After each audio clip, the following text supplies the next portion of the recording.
மீன ராசி காலபுருஷனுக்கு 12வது ராசி. இந்த மீன ராசியினுடைய அதிபதி குரு பகவான் 2ஆம் இடத்தில் இருக்கார். சூப்பராக இருக்கார். இந்த மீனராசி அன்பர்களுக்கு இந்த குரு மேஷத்தில் இருக்கிற வரைக்கும் ரொம்ப கொண்டாட்டம் அப்படின்னே சொல்லலாம். ஏன்னா ஸ்தான பலங்க, குடும்பத்தில் அமைதி, நிம்மதி, சந்தோஷம், குதூகலம் ஏற்படும். கொடுக்கல் வாங்கல் சிறப்பாக இருக்கும். யார் வீட்டு பணமோ உங்கள் பீரோவில் வந்து உட்காரும். பணம் பல வகையில் பையை நிரப்பும். ஆனால் நீங்கள் கேட்பீங்க, இந்த 7.5 சனி போயிட்டுருக்கு. ஆமாம், போயிட்டுருக்கு. இந்த 7.5 சனி முதல் ரவுண்டு இருக்கிறவங்களுக்கு தான் கொஞ்சம் பிரச்சனைகளை தரும். படிக்கிற பிள்ளைங்க சரியாக படிக்க மாட்டாங்க. 2வது ரவுண்டு வாழ்க்கை இதுதான், பாதை இதுதான், பயணம் இதுதான்னு இந்த சனி பகவான் ஒரு செம்மையை படுத்தி விட்டு போவார். வாழ்க்கையை சீர்படுத்திட்டு போவார். பூரட்டாதி, உத்திரட்டாதி, பூரட்டாதி 4ஆம் பாதம், உத்திரட்டாதி ரேவதி நட்சத்திரம் உள்ளடக்கியது இந்த மீனராசி. இந்த மீனராசிக்கு இந்த வார கிரகங்கள் சூப்பராக பலனை தருமா இல்லை சுமாரான பலனை தருமா அப்படின்னா பார்க்கலாம் வாங்க. இந்த ராசியில் குரு இருக்கிறது உண்மையிலேயே ஒரு மைனஸும் இருக்குது, ப்ளஸ்ஸும் இருக்குதுன்னு சொல்லலாம். மைனஸு என்ன அப்படின்னு பார்த்தீங்கன்னா, எந்த வேலையும் எடுத்து உடனே செய்ய மாட்டீங்க. இன்னும் இதை விட பெருசாக பண்ணணும். ஒரு ஆசிலேஷன் மைண்டு இருக்கும். நிலையான ஒரு ஸ்திரத்தன்மையான புத்தி இருக்காது அப்படின்னு சொல்லலாம். பிரம்மாண்டத்தை ஏற்படுத்தி விடும். அது சில நேரத்தில் கொஞ்சம் நல்லது செய்யும் அப்படின்னு சொல்லலாம். இந்த ராகுக்கு வீடு கொடுத்த குரு 2ல் நல்லா தான் இருக்கார். அப்போ ராகு இப்போ உங்களுக்கு நல்ல பலனை தருமா அப்படின்னா சூப்பரான பலனையே தரும். நல்ல உங்களை பொறுத்தவரை வெளிநாட்டு பயணத்திட்டம் அனுகூலத்தை தரும். மீன ராசியில் பிறந்தவங்க இந்த காலகட்டம் கண்டிப்பாக வெளிநாடு போகணுன்னா, உயர்கல்விக்காக போகணுமா, உத்தியோகத்துக்காக போகணுமா, இல்லை சொந்த தொழிலுக்காக போகணுமா, எதற்காக சென்றாலும் நீங்கள் சாதிக்கப் போகிறீர்கள் அப்படின்னு சொல்லணும்.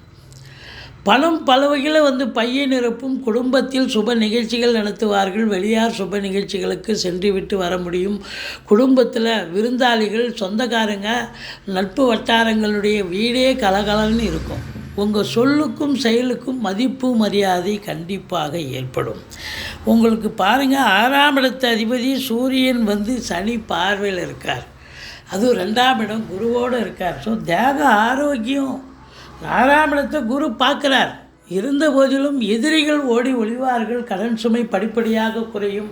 கோர்ட்டில் கேஸுதான் இருந்தால் சாதகமாக தீர்ப்பு வரும். இருந்த போதிலும் தேக ஆரோக்கியத்தில் குறை ஏற்பட்டு தான் அதுக்கப்புறம் அது மருத்துவமனைக்கு சென்று ரெக்டிஃபிகேஷன் ஆகும். மற்றபடி உங்களுக்கு பார்த்தீங்கன்னு சொன்னால் 7ஆம் இடத்து அதிபதி புதன் ராசியில் இருப்பது சிறப்பு. பத்திரிகை துறை, மீடியா துறை, எழுத்துத்துறையில் பணியாற்றுபவர்கள், வழக்கறிஞர்கள், ஆசிரியர்கள், பேராசிரியர்கள், இலக்கியவாதிகள், சொற்பொழிவாளர்கள் அத்துணை பேர்களுக்கும் அற்புதமான ஒரு காலங்கள். கணவன் மனைவி ஒற்றுமை, சந்தோஷம், குதூகலம் ஏற்படும். உங்களை பொறுத்தவரை 7ல் கேது இருக்கிறதால கணவன் 2ல் குரு, குடும்பத்தில் நிம்மதி, சந்தோஷம், குதூகலம், சந்தோஷம்னு சொன்னோம் இல்லையா. ஆனால் 7ல் கேது இருக்கிறதால கணவன் மனைவிக்குள்ள கருத்து வேறுபாடு, பிரச்சனைகள், பிரிவினைகள் வரும். நண்பர்கள்கிட்டையும் பிரச்சனைகள், பிரிவினைகள் வரும். கூட்டு தொழில் செய்கிற இடத்துல கூட்டாளிகளுக்கும் உங்களுக்கும் கொஞ்சம் பிணக்கு ஏற்படும். தொழிலில் கூட வருமான குறைவு ஏற்படும் அப்படின்னு சொல்லலாம். மற்றபடி நீங்கள் வேலை பார்க்குற இடம், தொழில் பண்ணுற இடம், உத்தியோகம் பார்க்குற இடம், அக்கம் பக்கம் எல்லா இடத்துலையும் உங்களுக்கு எதிர்ப்புகள் கிளம்பும் என்று சொன்னால் மிகையாகாது. 8ஆம் இடத்தை குரு பார்க்கிறார். அதிர்ஷ்டங்கள், அவமானங்கள் தேடி வரும். அந்த 6ஆம் இடத்தை குரு பார்க்கறது இந்த சொந்த தொழில் பண்ணக்கூடிய அன்பர்களுக்கு நம்பிக்கைக்கு பாத்திரமான பணியாளர்கள் கிடைப்பார்கள். கோர்ட்டில் கேஸ் எதாக இருந்தால் உங்களுக்கு சாதகமாக தீர்ப்பு வரும். 8ஆம் இடம் என்பது வரா கடன்கள் வசூலாகும். இன்சூரன்ஸ் பணம் கிளைமாகி கைக்கு வரக்கூடிய காலகட்டம். வாரிசே இல்லாத குடும்பங்களுக்கு உங்களை வாரிசாக நியமித்து அவங்களுடைய சொத்து பத்து, நகரட்டு, லிக்விட் கேஷ் உங்கள் பெயருக்கு மாற்றி எழுதக்கூடிய விபரீத ராஜயோகம் ஒரு சிலருக்கு அமையும்.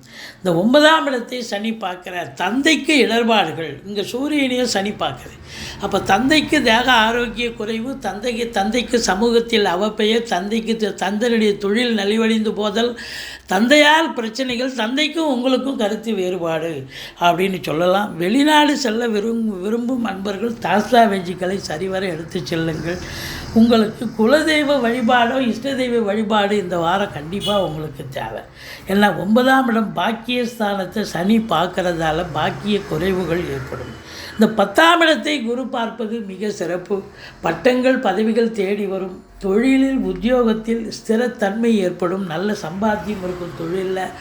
மற்றபடி இரட்டிப்பு வருமானம் வரும். புதுசாக தொழில் துவங்க நினைக்கிறவங்க நல்லா தொழில் துவங்கலாம். ஏற்கனவே தொழில் பண்ணிகிட்ருக்கிறவங்களுக்கு தொழில் பிரகாசமாக போகும். நல்ல சம்பாத்தியம் கிடைக்கும். அரசு உத்தியோகம் தனியார் துறையில் இருக்கிறவங்களுக்கும் சரி பார்த்திங்கன்னா சலுகைகள் அனைத்தும் கிடைக்கும். ட்ரான்ஸ்ஃபர், ப்ரமோஷன், இன்க்ரிமெண்ட், மற்றபடி இப்படி மேலதிகாரியுடைய ஆதரவு, சக ஊழியர்களுடைய உதவிகள் எல்லாம் கிடைக்கும். சலுகைகள் கிடைக்கும். மொத்தத்தில் பார்க்கும்போது பட்டங்கள் பதவிகள் தேடி ஒரு சிலருக்கு கூடுதல் பொறுப்புகள் கூட வழங்குவாங்க. மற்றபடி உங்களுக்கு செவ்வாய் சனி இணைவு. மெஷினரிஸில் வேலை பார்க்குறவங்க கொஞ்சம் எச்சரிக்கையாக இருக்கணுங்க. கம்பெனிஸில் ஆப்ரேட்டர், மிஷின் ஆப்ரேட்டராக இருக்கிறவங்கெல்லாம் கொஞ்சம் எச்சரிக்கையாக இருக்கணும். கை காலில் அடிபடக்கூடிய ஒரு நிலை ஏற்படும். மற்றபடி உங்களை பொறுத்தவரையும் செலவினங்கள், அசையா சொத்துக்கள் மூலம் செலவினங்கள் இருக்கும். சகோதரர்கள் மூலம் செலவினங்கள் இருக்கும். மற்றபடி சுப செலவும் அசுப செலவும் சேர்ந்து வரும். 23, 24, 25 சந்திராசிரம நாள் வர இருப்பதால் இந்த 3 நாள் ரொம்ப விழிப்புணர்ச்சியாக இருங்க. மற்றபடி குறை ஒன்றும் இல்லை. இந்த வாரம் உங்களுக்கு அற்புதங்கள் நடக்கப் போகிறது. சாதிக்கப் போகிறீர்கள். சரித்திரம் படைக்கப் போகிறீர்கள். பிள்ளையாரை வழிபாடு செய்யுங்கள். துர்க்கையை போற்றுங்கள்.